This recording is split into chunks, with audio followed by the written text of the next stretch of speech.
Viral di media sosial, aksi diduga balap mobil liar terjadi di Grogol, Petamburan. Sebuah video yang memperlihatkan aksi balapan dua mobil di jalan raya viral di media sosial Instagram @jakarta.terkini. Mobil berwarna putih dan sedan hitam terlihat berhenti bersebelahan dan melaju bersamaan seakan sedang melakukan balapan.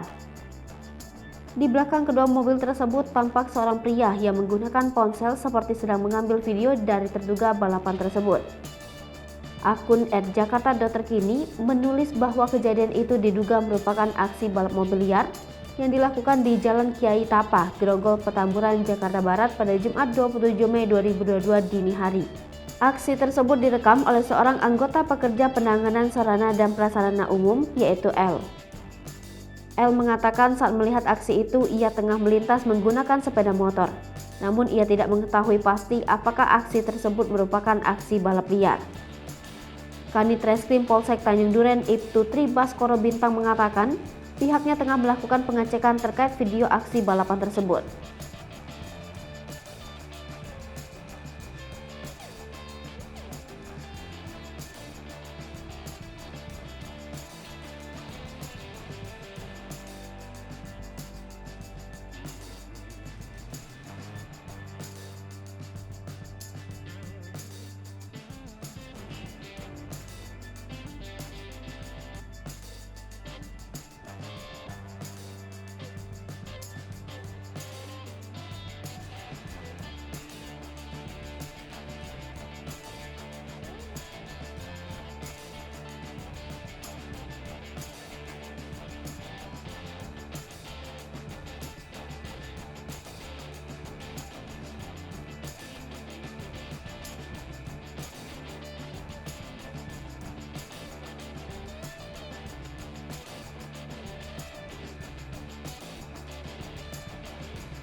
Hai pemirsa Sri Popo TV, jangan lupa komen, like, dan subscribe, serta tonton terus berita-berita terupdate lainnya ya.